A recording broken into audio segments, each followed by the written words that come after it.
Karon, tunan nato ang pulong sa Dios uban sa sermon nga giuluhan si Jonas ug Josue. Unsay magkapareho nila Jonas ug Josue? Kung adunay usa ka common nga keyword, kini mao ang kaisog. Maisugon si Jonas, apan kausa nawad-an siya kaisog ug miikyas gikan sa misyon nga gihatag sa Dios kaniya.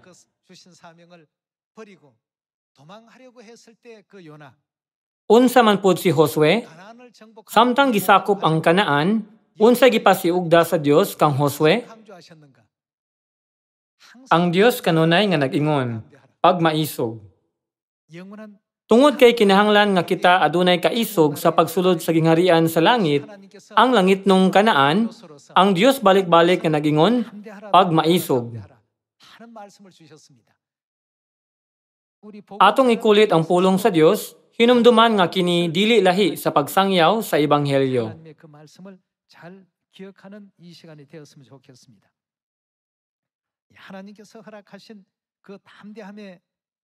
Si Jonas adunay maulawon nga kasing-kasing, apan sa ulahi nahimong maisugon, o si Josue mao ang tinugyanan sa kaisog. Atong tan-awon ang milagrosong buhat nga nahitabo uban ang kaisog. Atong tan-awon ang basahon sa Joshua chapter 1 verse 2.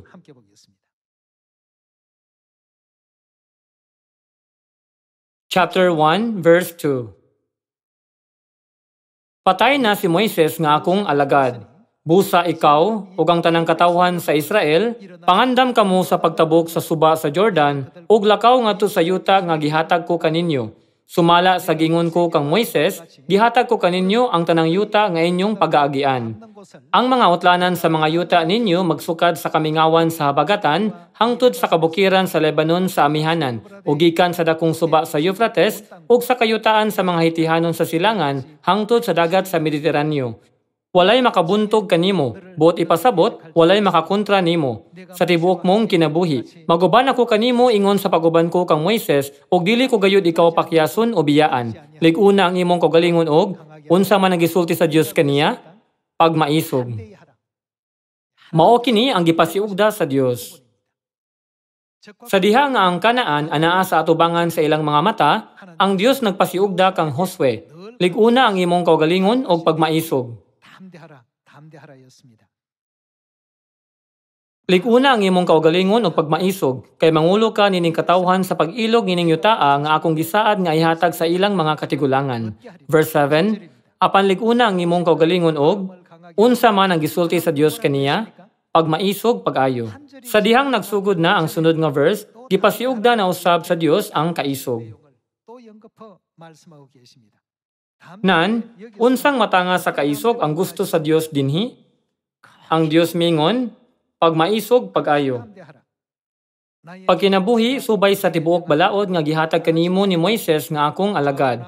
Ayaw isalikway ang bisan unsang bahin niini ug molampos ka bisan asa ka. Ayaw gayud kalimti ang basahon sa balaod. Kinahanglan nga tun-an mo kini adlaw ug gabii ug pagkinabuhi sumala sa tanang nahasulat niini ug magmauswagon ka. Hinumdumi ang akong sugo nga magmalig-on ka og unsa ang gisulti sa Dios kaniya pag-usab? Magmaisugon. Ayaw kahadlok o kaluya tungod kay ako. Ang Ginoo nga imong Dios maguban kanimo bisan asa ka.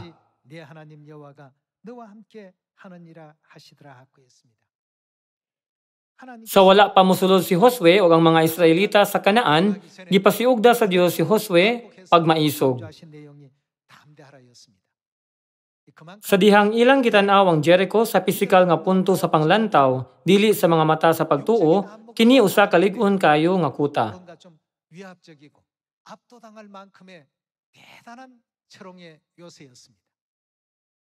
Dugang pa, ang mga tao nga nagpuyo sa Jericho mga higante. Adunay dakong kalainan sa gidak-on kun itandi sa mga Israelita.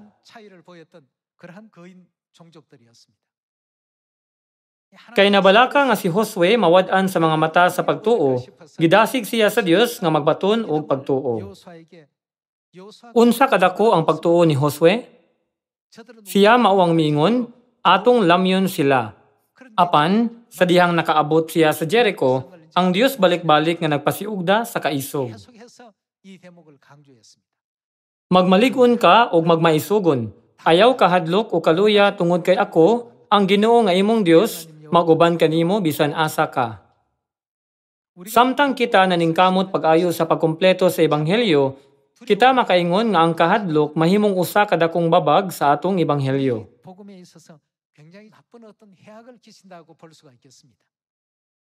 Sa laing pagkasulti, gawas kon atong ipunting ang atong pisikal nga mga mata ngadto sa mga mata sa pagtuo, dili kita makaapil sa buhat sa ebanghelyo sa Dios, dili ba?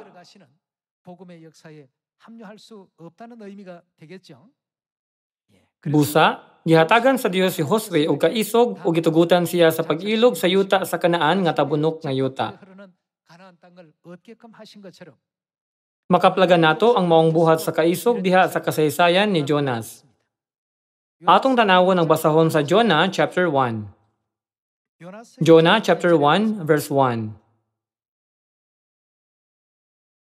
Sa Jonah chapter 1 verse 1, kini nahisulat. Usa ka adlaw ni ana, ang Ginoo mingon kang Jonas nga anak ni Amitay. Lakaw ngadto sa dakong syudad sa Nineve ug badlunga ang katawhan didto, kay nasayran ko nga hilabihan sila kadaotan. Apan, unsa iyang gibuhat? Apan inay mo adto si Jonas sa Nineve, mipadulong hinuon siya sa Tarsis.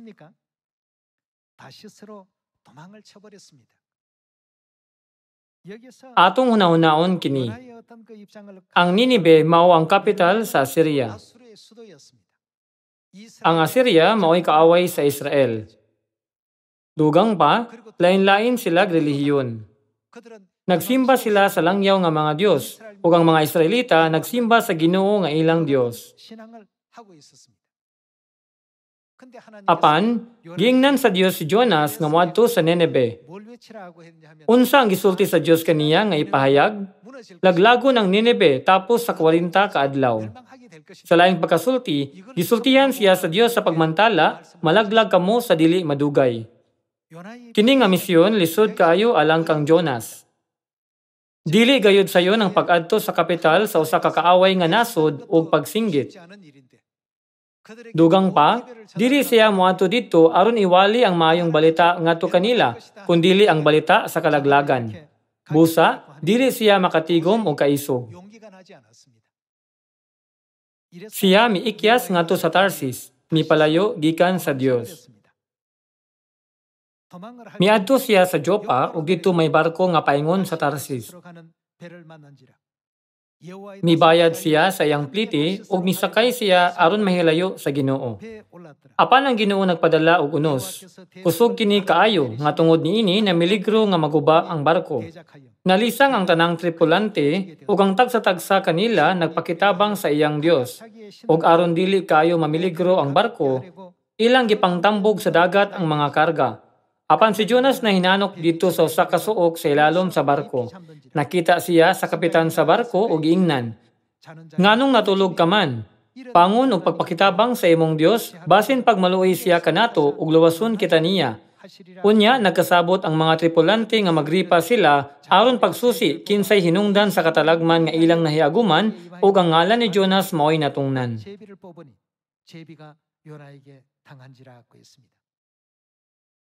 Ingong resulta, si Jonas gitambog sa dagat. Human sa pagpabiling tulo ka adlaw ug tulo ka gabi sa tiyan sa isda, si Jonas nagampo sa Dios ug migula niini.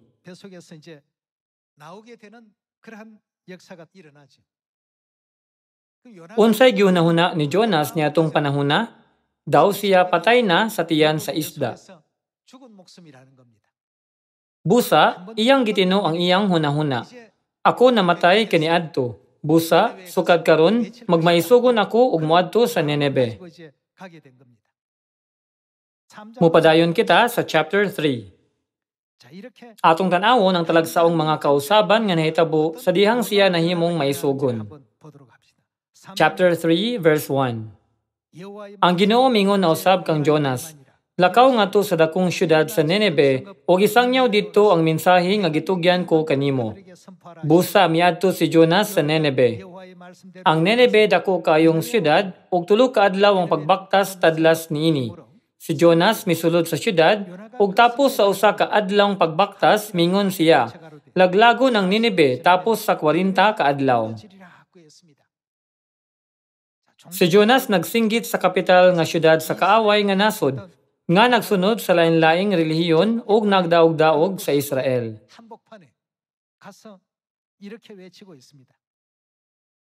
Karon, tungod kay nagbasa kita sa Biblia sa sinulat nga teksto, dili nato mabati nga usa ka gatos nga porsyento kanang makahadlok nga kahimtang. Bisan pa ni ana, kadto mao ang kahimtang diin si Jonas nagkinahanglan og usa ka maisugon kayong kasing-kasing. Laglagon ang Nineve tapos sa 40 ka adlaw. Verse 5. Ang tanang tawo nga nagpuyo sa Nineve mituo sa mensahe sa Dios ug nagpuasa sila. Ang mga tawo sa Nineve dili mga magtutuo sa Dios. Bisan tuod sila mituo sa ubang mga Dios, sa dihang ilang nadungog ang maisugon nga pagmantala ni Jonas, sila naghinulsol.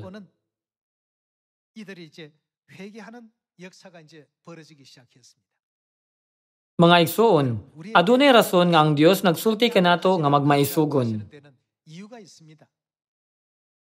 Dinhi, dili ang pulong ni Jonas ang nakapahinulsol sa mga taga Nineve. Tungod sa gahom sa Dios nga nagpadala kang Jonas, sila nagmantala og pagpuasa og yablihan ang ilang mga kasing-kasing ug mga dalunggan sa mga pulong ni Jonas.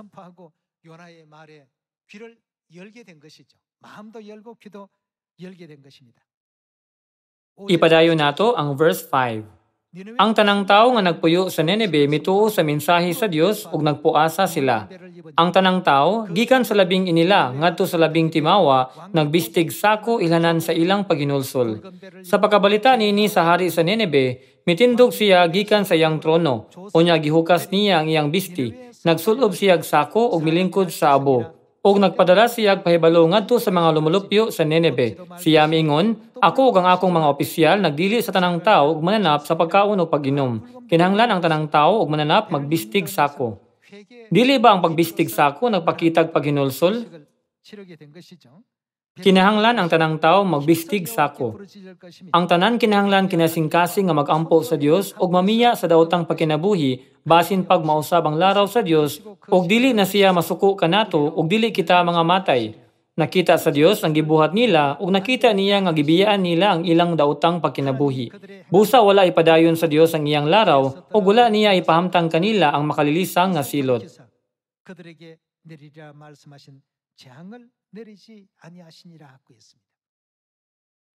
Palihog, hunahunaa kini. Si Jonas miadto sa kapital sa kaawayng nasod ug nagmantala sa daotang balita. Laglagon ang Nineve tapos sa 40 ka adlaw. Makalilisang gayud kini. Dili ba kini ang hinungdan nga si Jonas nahadlok sa dihang gipadala siya sa Dios ngadto sa Nineve? Wala ba siya misakay sa barko aron moikyas ngadto sa Tarsis? Niadtong panahon na nahadlok si Jonas. Apan, sa chapter 3, si Jonas mihukom, sanglit ako namatay sa makausa, ako magmaisugon. Samtang iyang gisunod ang mga instruksyon sa Dios, ang mga tawo sa Nineve nagpuasa at ubangan sa Dios. Ug ang Dios nag-usab sa iyang hunahuna ug wala magpadala kanila sa kalaglagan.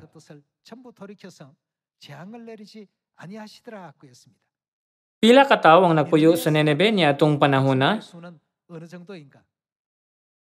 Atong tan-awon ang verse 10. Sa libro sa Jonah chapter 4 verse 10, ang Ginoo mingon kaniya, mitubo kining tanuma sa usa ka gabi lamang ug nahanaw pagkaugma. Wala kay nahimo alang niini ug dili ikaw ang nagpatubo apan naluoy ka niini. Labi pa akong maluoy sa Nineve, kanang dakong syudad nga may kapin sa pila ka tawo. 120,000 kakabataan nga inosente, wala pay labot sa daghang kahayupan. Sa laing pagkasulti, ang maisugon nga aksyon ni Jonas nakaluwas og 120,000 ka tawo. Dili ba kini kahibulungan? Mga igsuon, kung kita adunay kaisog, kini nga matang sa resulta mahitabo. Mao nga ang Dios na balaka nga si Josue mawad-an sa iyang kaisog, og miingon, pag maisugon, gihatag ko kaninyo ang tanang yuta nga inyong pag-aagian.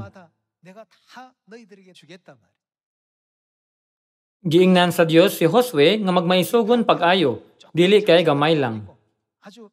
Pagbaton og tumang kaisog. Niining paagiha, gipasiugda sa Dios ang kaisog sa makadaghan pinaagi kang Josue. Hunahunaa si Jonas nga nawad-an sa iyang kaisog, ug si Jonas nga nakabaton og kaisog, ug mituman sa kabubuton sa Dios uban ang pagtuo. Mga igsuon, unsay kalahian? Gigiyahan niya ang 120,000 katagan Ninive, nga mga inosente, aron maghinulsol sa atubangan sa Dios. Dili kini buhat sa grupo sa mga tao, apan sa usa ka tawo. Busa, talagsaon gayud kini. Giunsa man niya pagiya sa 120,000 ka tawo sa paghinulsol sa usa lang ka adlaw. Kini tungod kay siya adunay bug-os nga pagtuo sa Dios.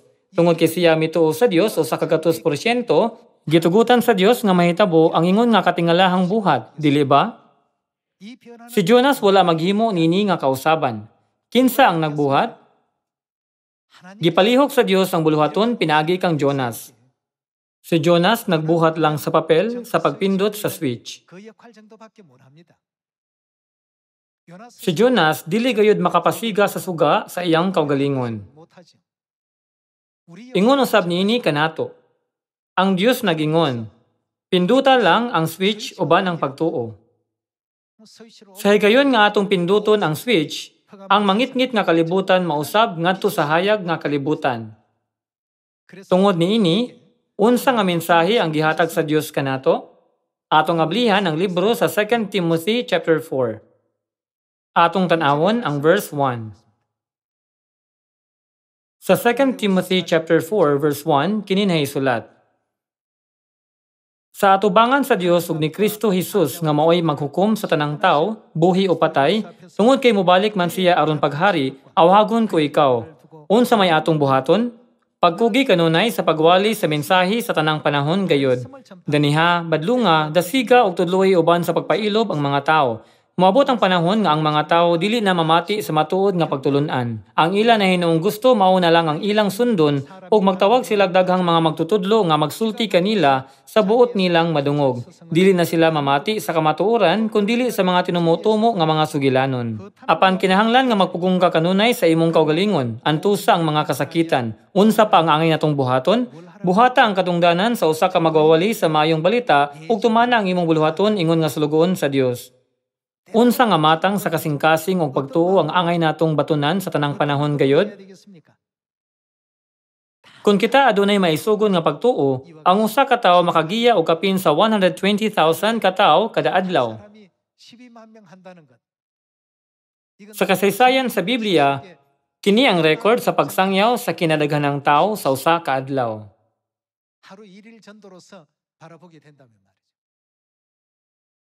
Sumala sa Acts chapter 2, usa ka tawo nga namunga og 3,000 ka bunga sa usa ka adlaw. Ang tawo mao si Pedro. Iyang gigiyahan ang 3,000 ka mga tawo sa paghinulsol. Usab, adunay 5,000 ka bunga sa unang simbahan. Pinaagi sa kalayo sa ebanghelyo, ang mga balaan sa unang simbahan napuno sa balaang espiritu ug nagiya sa 3,000 ug 5,000 ka mga tawo. Apan ang gibuhat ni Jonas mao ang kinadak-ang record sa Biblia. Iyang gigiyahan ang 120,000 ka mga tawo sa paghinulsol. Unya, naunsa si Jonas sa sinugdan? Nahadlok siya og miikyas. Apan, human mausab ang iyang panghunahuna ug ang direksyon sa iyang pagtuo, wala ba siya gitugutan sa Dios sa paggiya sa 120,000 ka tawo sa paghinulsol? Nan, unsa ang mga butang sa nangagi alang kanato? Ang tanan nahisulat aron pagtudlo kanato. Kini usa ka anino. Unya, Ang susamang kahimtang pwedeng mahitabo usab kanato. Sanglit ang tanang butang diha sa Biblia gihimo sa Dios, kini pwedeng mahitabo usab kanato. Kitang tanan makakabot niini. Unsa ang gisugo sa Dios nga buhaton ni Josue aron mahatag sa mga Israelita ang yuta sa Kanaan? Nangayo siya kaisog. Pagmaisugon pag-ayo. Ayaw pagtalaw kay ako maguban kanimo. Ayaw kaluya kay ako ang imong Dios. Tabangan ko ikaw hangtod sa katapusan. Mga igsuon, ang Dios kanunay nagtabang kanato sa atong ebanghelyo. Bisag ang tao sa atong atubangan sama sa usa ka tawo nga taga Jericho nga mas dako pa kaysa kanato, ang Dios nagingon kanato nga magmaisugon. Pagmaisugon pag-ayo, tabangan ko ikaw. Atong tan-awon ang mga pagtulunan sa Isaiah chapter 41 verse 10. Sa chapter 41 verse 10, ang Dios nagingon, ayaw kahadlok kay maguban ako kanimo.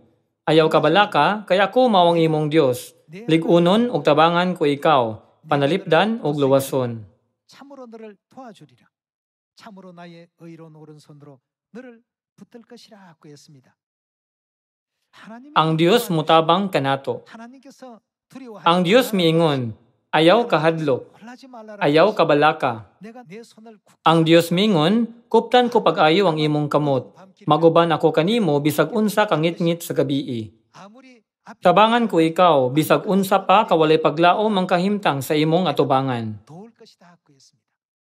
Sanglit ang Dios nagingon nga siya kanunay mutabang kanato, dili kita kinahanglang matintal sa kahadlok nga buot mo ikyas gikan sa atong misyon sama sa gibuhat ni Jonas sa sinugdan.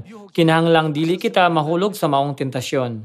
Si Satanas dili magtan-aw lamang kung kita naningkamot sa pagluwas sa kalibutan. Babagan niya ang dalan. Apan, giisip sa Dios si Satanas nga walay hinungdan sama sa uhot diha sa nagdilaab nga hudno.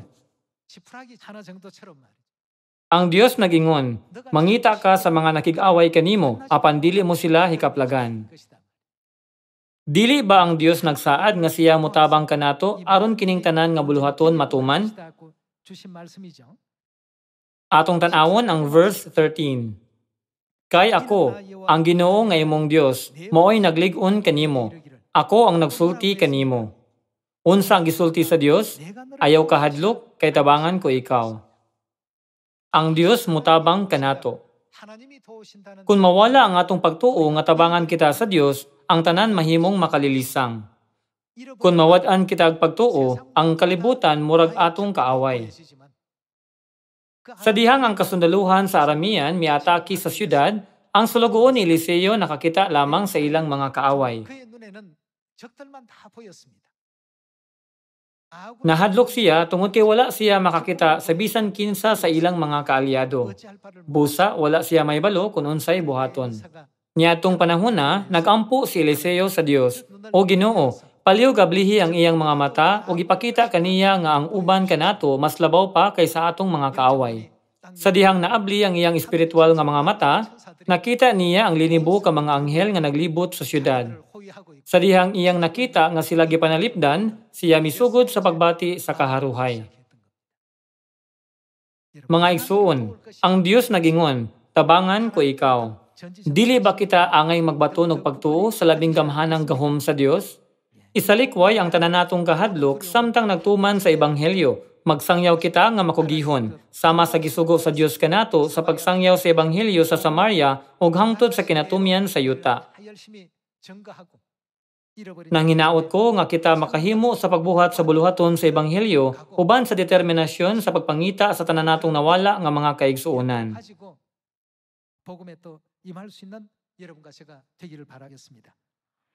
Ipadayon nato ang verse 14. Verse 14, ang Ginoo nagingon, ayaw kahadlok Israel, bisag sama ka lamang sa ulot kagamay o kahuyang, kay unsa ang gisulti sa Dios? Tabangan ko ikaw, ako ang balaang Dios sa Israel, muluwas kanimo. Atong tan-awon ang verse 15. Himuon ko ikaw nga galamiton sa pag-iok nga may bag-o ug hait nga mga ngipon. Giukon og dugmukon mo ang kabukiran ug himuon mo ang kabungturan nga sama sa uhot. Alig-igon mo sila ug ipadpad sila sa hangin ngadto sa layo ug katagon sila sa bagyo. Apan unsa imong buhaton? Magmalipayon kamo kay ako man ang Ginoo, ang inyong Dios. Daygon ninyo ako ang balaang Dios sa Israel. Ang atong Dios mitabang kanato niini. Ang atong Dios mao ang labing maayo. Mga igsuon, ang mga propeta kinahanglang kanunay nga adunay sama niini nga panghunahuna. Pinaagi sa pagwagtang sa kahadlok, ang Dios naghatag sa mga Israelita sa Kanaan, o pinaagi sa pagwagtang sa kahadlok, iyang gitugutan si Jonah sa pagluwas sa 120,000 ka Nineve. Kung ang usa ka tawo musangyaw sa 120,000 ka tawo, pila ka propeta ang kinahanglan aron sangyawan ang 8 billion ka tawo? Kung atong kwentahon ang gidaghanon, ang Dios nag-andam na og igo nga mga propeta. Mahimong makompleto sa Dios ang buluhaton, bisan dili kitang tanan moapil. Mao nga ang Dios nagingon kanato, ayaw kahadlok, kundili iwali kini nga maayong balita nga makugihon. Bisan asa ang pulong sa Dios iwali, ang kalibutan sa kangit-ngit mausab ngadto sa kalibutan sa kahayag. Kinahanglang motuo kamo niini. Ubos sa panalangin sa Dios, manghinaot ko nga kita mahimong mga propeta nga musangyaw sa ebanghelyo nga makapakurat sa kalibutan. Angay kita mahisama kang Jonas. Apan unsa nga matang na Jonas? Kinahanglang dili kita mahisama kang Jonas nga miikyas, kundili sama kang Jonas nga maisugong nagsangyaw. Tungod kay nadawat nato ang misyon ni Josue, kinahanglan natong mapanunod ang espiritual nga kanaan. Gipasiugda sa Dios nga kinahanglan kitang magmaisugon aron matuman ang atong misyon. Dili gyud ta mawad-an o kaisog. Ang Dios misaad kanato, tabangan ko ikaw.